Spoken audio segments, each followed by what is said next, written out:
masyado ka ng defensive pag ganun eh. You answer the question first and then you wait for the person asking the question for you to explain. Eh kung answerable by yes or no lang. Kasi parang umiiwas ka na agad, happy eh. Kasi hahabulin din kita under the principle of command responsibility. Colonel, kasing tanong sa'yo, if you have an exchanges with the city administrator, yun lang yun. Kay Salazar, you confirm na mayroon o wala? Kasi that was alleged by attorney and he has proof on that text messages. Do you confirm or not? So may dalawa tayong kopya dito yung na pinadala nyo ngayong kahapon to eh. So meron dito yung grupo ng mga members ng bypass operation. Si Eric Guerrilla ba yung pinaka-head ng team leader? Okay, can you kindly sit dito sa para at least basically kayo nang itatanong dito yung nag-operate eh. Si Guerrilla, kasi ito yung mga sinupang salaysay nyo, si Jaymar Tamaray, si Lorenzana, si Mungkel ba yun? Mungkal. And the members of the team. Sino yung mga members of the team?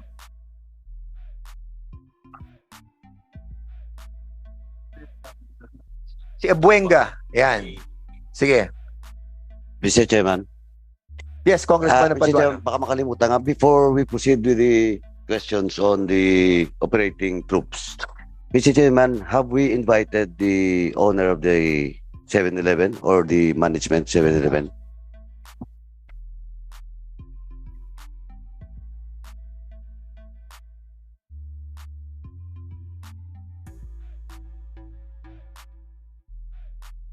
O yan, we have invited them, but unfortunately, accordingly, sinasabi nga nila that kinuha na ba ng PNP itong CCTV? Napanood na ng PNP? At yun ang allegation nyo na nakita na ng PNP itong CCTV ng...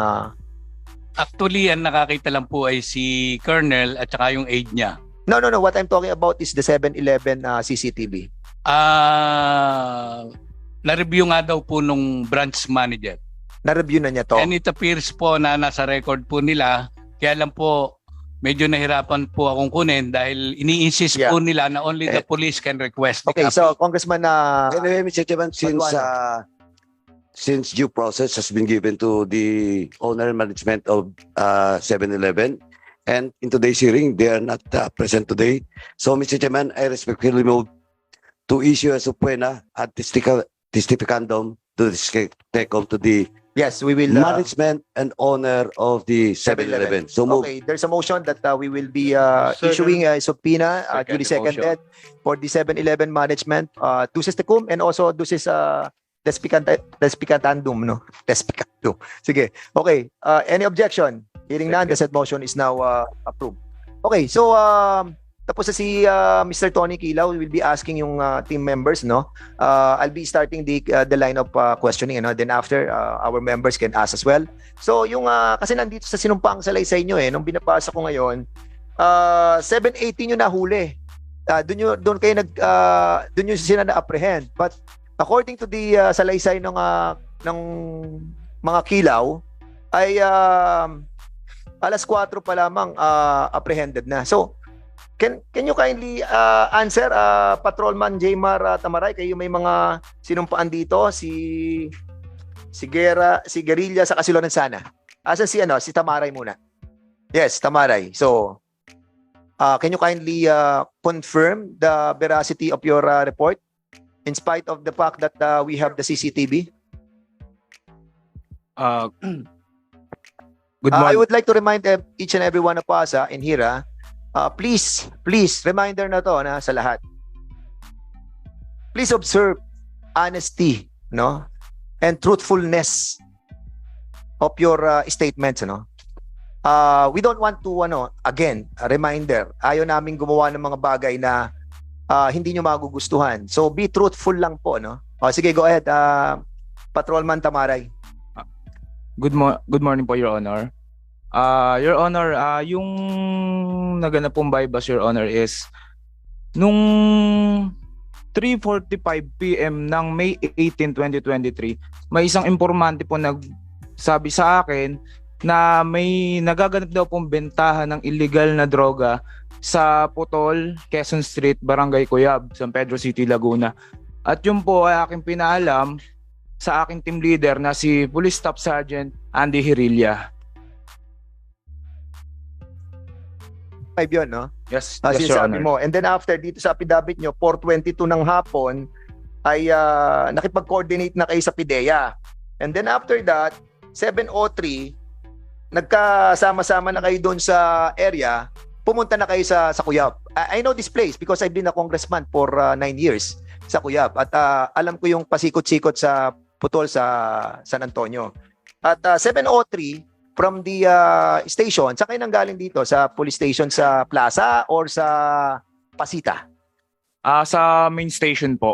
Dito na sa Plaza. Opo. Okay, so from there, dumiretso kayo ng Cuyab, 7:03. Jump off po na, yung 7:03 po is jump off po namin yon. Correct. Yun po yung paglabas po namin sa main station po namin papunta sa area kung saan magaganap po yung bypass. Okay, so according dito, 7:18 nyo na-apprehend yung si Kilaw. Is this true?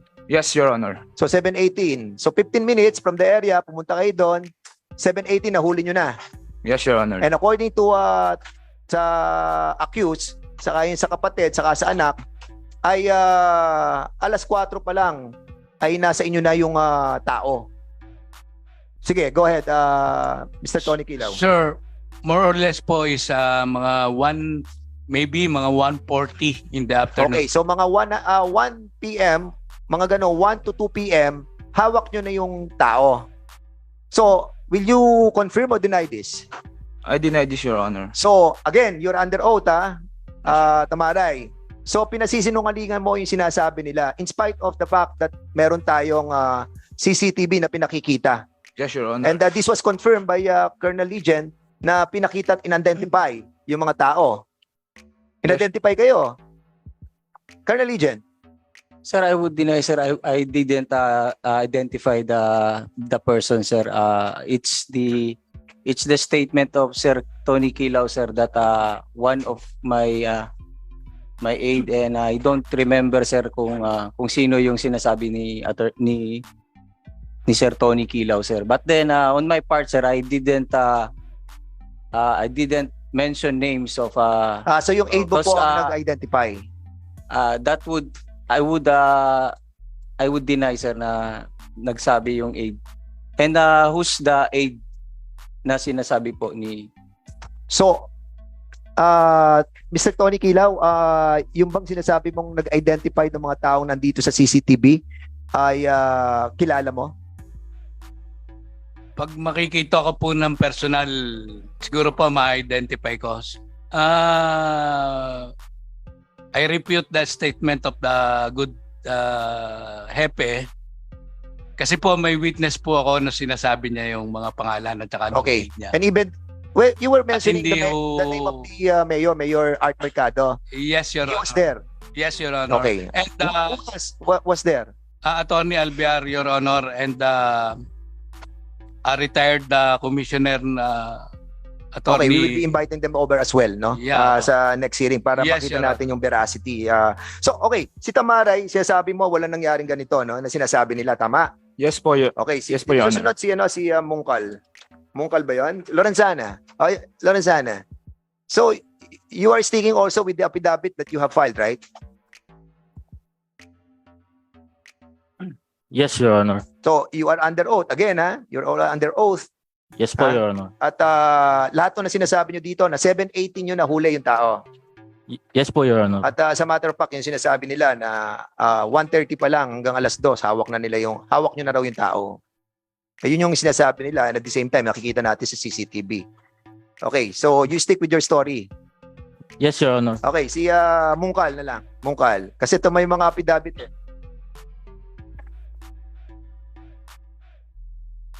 Good afternoon, Your Honor. Oh, sige. Sir, you have the sinumpahang salaysay dito rin po. So you deny or confirm? Deny po, sir.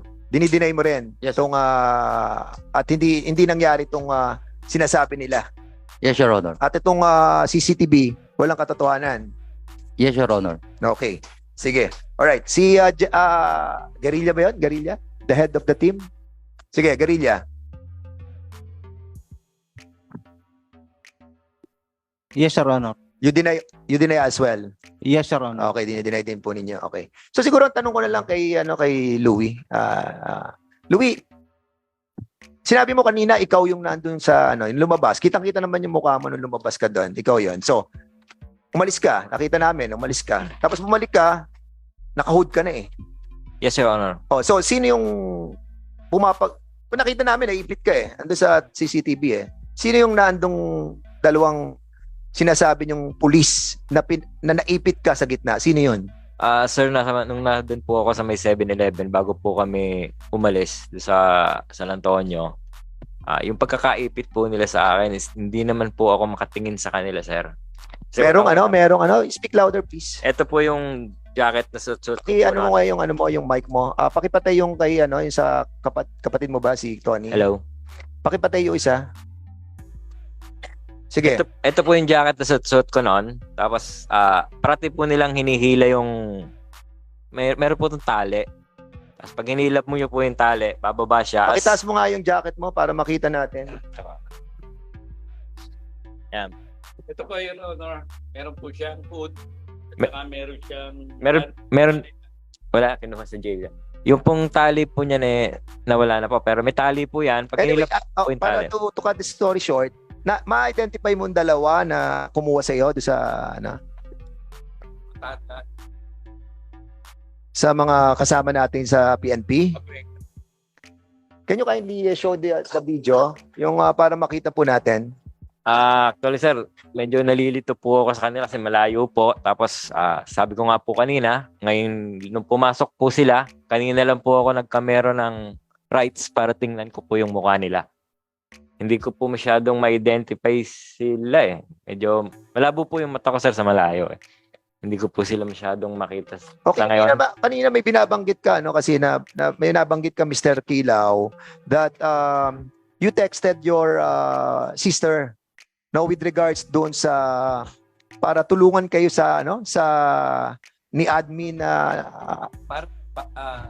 ano pangalan Attorney Leonardo? Yes, Your Honor. Kasi by that time, nag-iisip po kami kung anong operating unit, kung anong yung humuli sa kanya. Kanino kayo humingi ng tulong? Sa kapatid mo? So, I advised my sister na kausapin yung husband niya na kasi alam ko friend nung bayaw ko yung si Attorney Henry. At sino yung Attorney Henry na yon?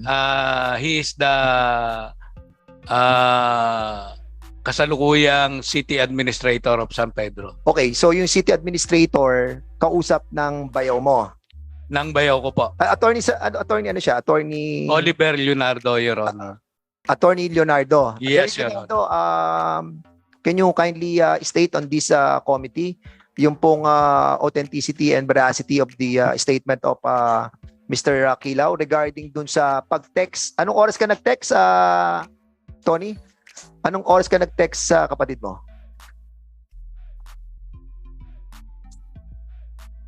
Parang alas 4 according sa yung sulat dito.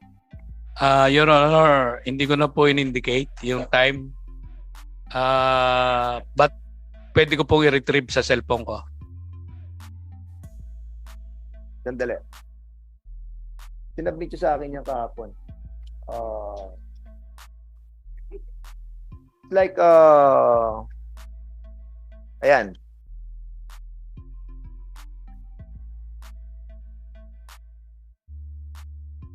Three. At ang reply sa iyo, 4:40. So, Attorney Salazar, can you kindly confirm kung forward text to, no? Forward text to, Tony Kilaw? Yes, Your Honor. So, Attorney Salazar, can you kindly confirm kung meron? Attorney Leonardo pala. Sorry po. Good morning, Mr. Chairman, and to the honorable members of the Committee on Public Order and Safety. Yes, I do confirm the exchange of messages between me and City Administrator Attorney Henry B. Salazar. When in fact, nung May 18 po na yon, I was yung cellphone ko po later ko na lang na notice that as early as 2:48 then there was another call on 3:05, 3:33.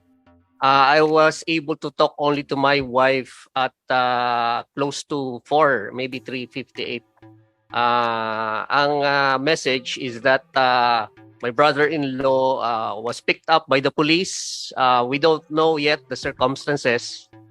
And so baka raw makatulong si city admin in locating or at least getting information as to his whereabouts because of concerns of safety muna.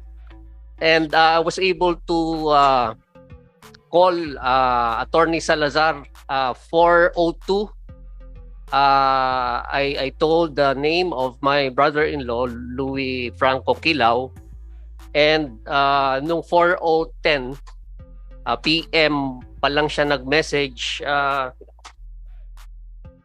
which I confirm the earlier statement. Sir, good PM, Louis Franco B. Kilao is arrested for violation of RA 9165. He is now undergoing arrest procedure and documentation at Pasita Substation, sir. And my reply is thank you, pre.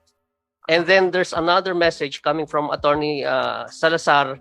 Sir, good PM. Louis Franco B. Kilao is arrested for violation of RA 9165. He is processed for documentation and inquest procedure tomorrow. Tapos po, Mr. Chair, 11 days ang nag-elapse bago ko natanong kung sino po ang nag-text. The response to me was that, pre, tanong ko kung sino nag-text sa niya na police officer. The reply to me by Attorney Salazar was that finorward sa akin ng Chief of Police, pre. Anong nangyari sa case? So in other words, yung chief, si Colonel Ligen, ang nag-text kay administrador na sinasabi na nahuli na si Louis Kilao alas 4 ng hapon nag-text sa iyo. Maybe even earlier kasi 4:10 even 4:40 na earlier. po sila nakapag So in other words, you confirm the statement of Tony Kilao na merong nag-text sa iyo si admin at sinasabi ni admin ang nag-text sa kanya ay si Chief of Police. Yes, Mr. Si Colonel Ligen. Can you kindly submit to us all that documents? Nasa record pa ba ng cellphone po ninyo yan? Attorney Leonardo? Yes, Mr. Chair. Nasa inyo pa ho? I think it was submitted already to your office. Nasa atin na yan. Sige, pwede yung pakita natin para makita ng mga members natin, ano? And for the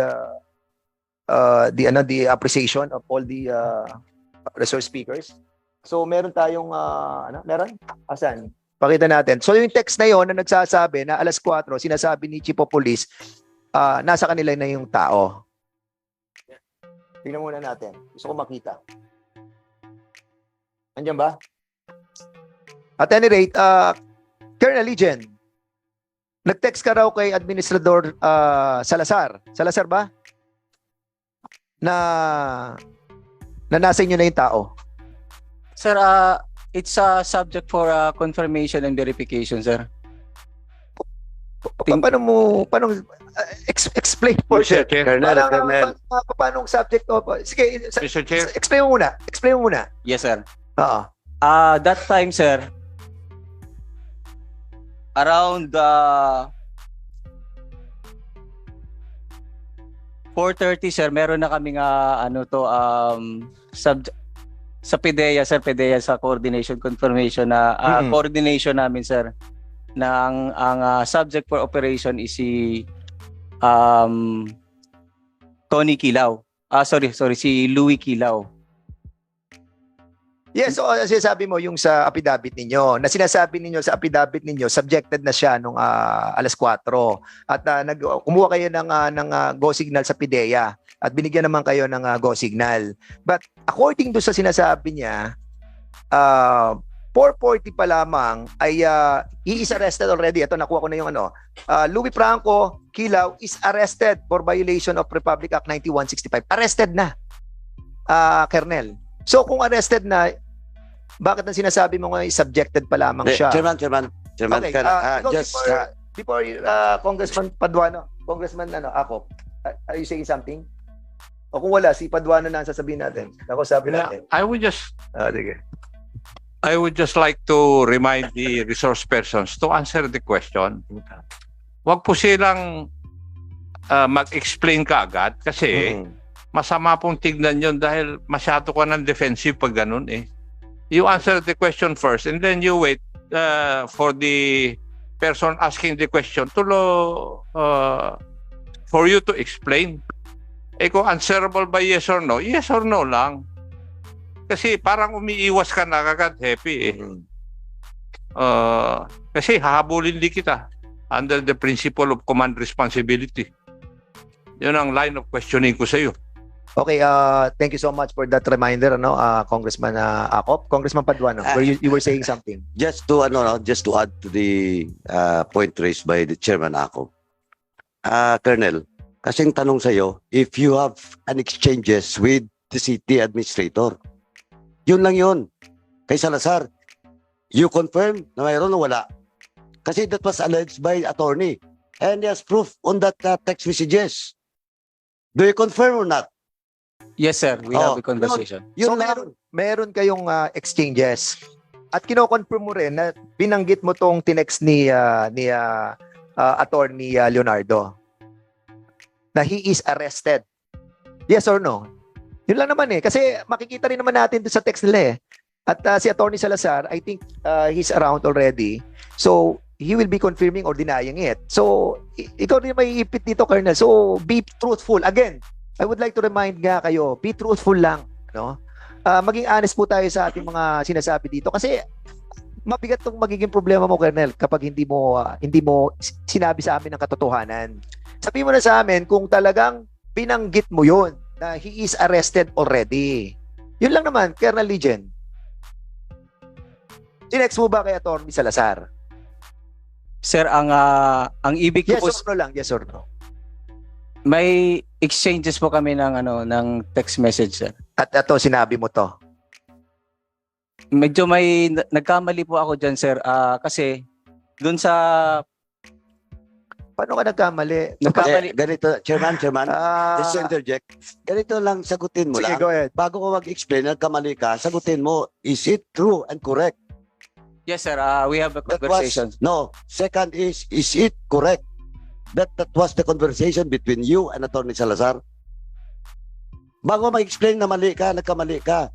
Totoo ba yun? Hindi. Kasi wala rin, Colonel, papatawag din namin si Salazar.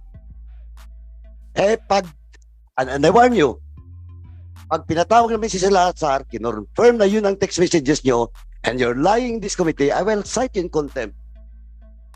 Okay. Oh, Thank you so much. now, ang tanong, Chairman, ang tanong, Yes, go ahead. correct ba yun? Yung exchanges na sa Salazar o hindi?